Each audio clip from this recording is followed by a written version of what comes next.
नमस्कार मित्रों, ऋषि के व्लॉग में आपका स्वागत है। जैसा कि आज का टाइटल है कि माता का जन्म कैसे हुआ और क्यों हुआ, तो आज हम आपको बताएंगे कि माँ दुर्गा का कैसे जन्म हुआ। जब संसार जलमग्न हो गया तब विष्णु भगवान शेष शैया पर सो रहे थे। तब विष्णु भगवान के कान के मेल से दो असुर उत्पन्न हुए जिनका नाम मधु और केटव था। वह दोनों असुर ब्रह्मा जी को उनकी ओर मारने के लिए दौड़े, तो वह ब्रह्मा जी उस वक्त श्री भगवान के जगाने के लिए उनके नेत्रों में निवास करने वाली योग निद्रा की स्तुति करने लगे तथा उन्होंने स्तुति की। उन्होंने कहा कि श्री ब्रह्मा जी ने कहा, हे देवी, तुम ही सहा, तुम ही सदा, तुम ही वष्टवकार हो, स्वर भी तुम, स्वरूप भी तुम ही जीवन देने वाली सुधा हो। इस प्रकार उनकी जब योग निद्रा की उन्होंने बहुत स्तुति की, तब योग निद्रा जी श्री विष्णु के नेत्र, मुख, नासिका, बाहु, हृदय और वक्षस्थल से निकलकर श्री ब्रह्मा जी के सामने खड़ी हो गई। उनका ऐसा कहना था कि भगवान श्री हरि तुरंत जाग उठे और दोनों असुरों को देखे, जो कि अत्यंत बलवान तथा पराक्रमी थे और मारे क्रोध के जिनके नेत्र लाल हो रहे थे, जो ब्रह्मा जी को वध करने के लिए तैयार थे। तब क्रुद्ध हो उन दोनों दुरात्मा असुरों के साथ श्री भगवान ने पूरे 5000 वर्ष तक युद्ध करा।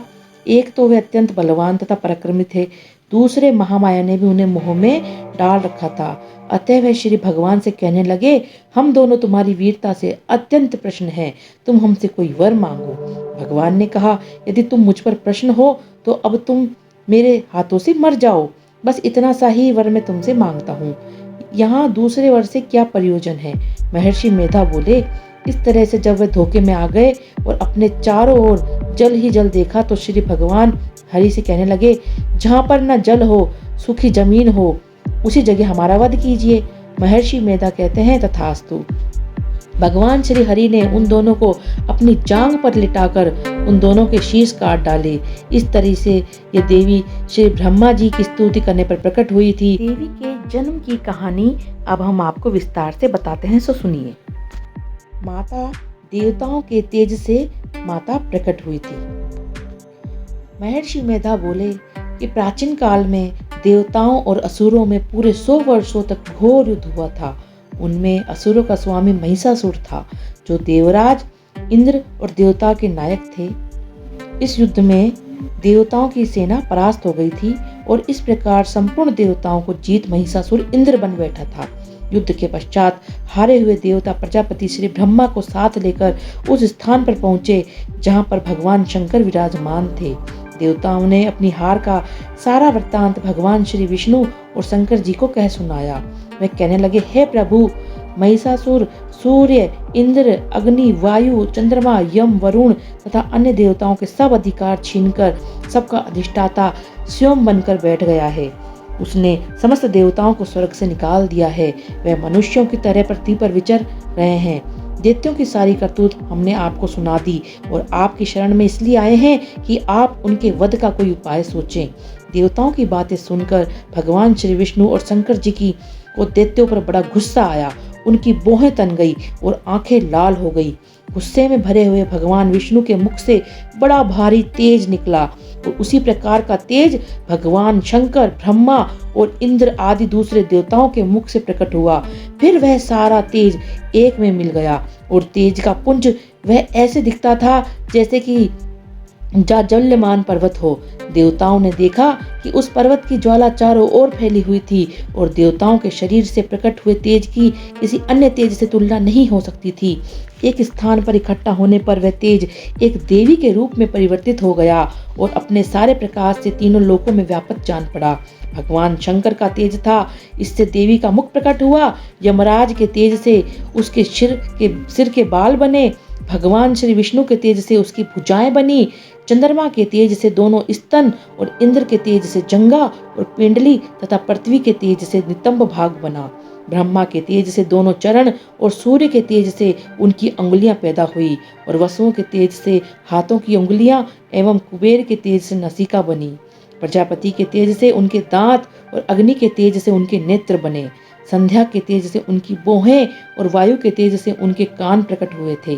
इस प्रकार उस देवी का प्रादुर्भाव हुआ था।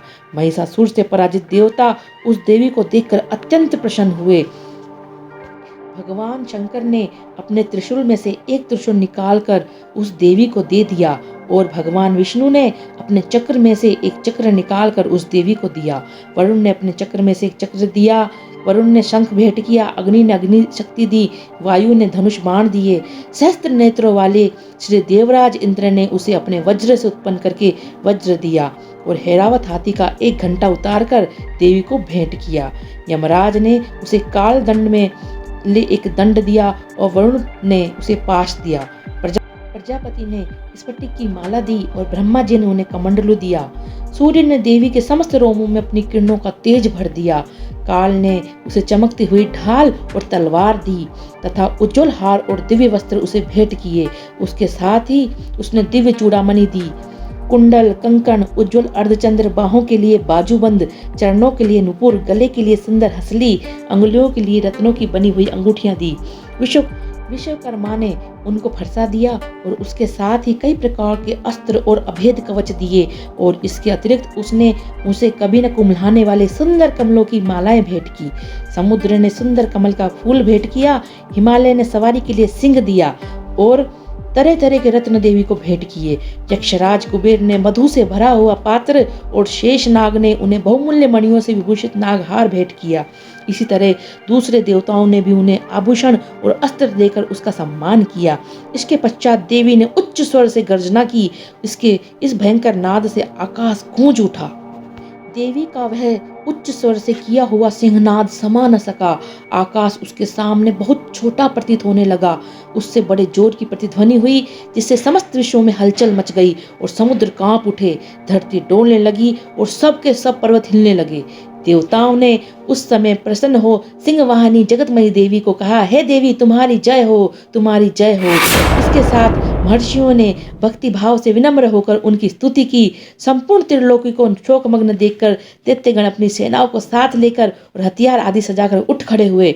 महिषासुर के क्रोध की कोई सीमा नहीं थी। उसने क्रोध से भरकर कहा तो देवी ने उनका संहार कर दिया। इस प्रकार माता की उत्पत्ति हुई।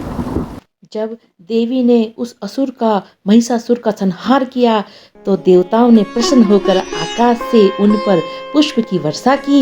इस तरीके से माता की उत्पत्ति हुई। मित्रों, अगर ये आपको मेरा वीडियो अच्छा लगता है तो आप इस वीडियो को ज़्यादा से ज़्यादा शेयर कीजिए। साथ ही मेरे चैनल को सब्सक्राइब करना ना भूलें। मैं आपके लिए इसी तरह के नए धार्मिक वीडियो आगे भी लाती रहूं। जब तक के लिए जय माता दी।